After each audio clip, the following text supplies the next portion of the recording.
রাউজান পৌরসভার ৫ নং ওয়ার্ডের নিম্ন আয়ের কার্ডধারী মানুষের মধ্যে ভর্তুকি মূল্যে টিসিবির নিত্য প্রয়োজনীয় পণ্য বিক্রয় কর্মসূচির উদ্বোধন করা হয়েছে। সোমবার ৩০ জুন সকালে রাউজান পৌরসভার ৫ নং ওয়ার্ডস্থ নন্দীপাড়া SM পাইলট বালিকা উচ্চ বিদ্যালয় সংলগ্ন এলাকায় আয়োজিত অনুষ্ঠানে প্রধান অতিথি ছিলেন রাউজান পৌরসভা যুবদলের সদস্য সচিব M শাহজাহান সাহিল। বিগত সরকারের ১৭টা বছর আমাদের রাউজান বিশেষ করে অবহেলিত ছিল। ৫ই আগস্ট পরবর্তী সময়ে যে পরিবর্তন হয়েছে, আমি মনে করি আপনারা তার সুফল ভোগ করতেছেন। ইনশাআল্লাহ আগামীতে যদি বিএনপি নির্বাচিত হয়ে ক্ষমতায় আসে, আমরা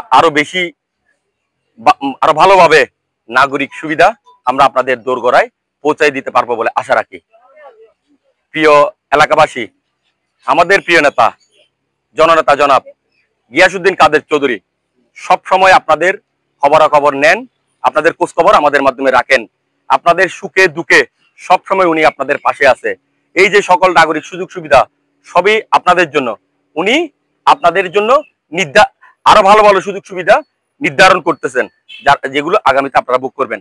পৌর ৫ নং ওয়ার্ড যুবদলের সভাপতি নিজাম উদ্দিনের সভাপতিত্বে বিশেষ অতিথি ছিলেন রাউজান পৌরসভা বিএনপি নেতা শহীদ চৌধুরী। বাংলাদেশের মানুষ নির্যাতিত হয়েছিল, নিষ্পেষিত হয়েছিল। ২৪শে আগস্ট আরেকবার ছাত্র জনতা, এদেশের কৃষক শ্রমিক মেহনতি মানুষ সেই দিন যুদ্ধ করে আরেকবার স্বাধীন করেছে।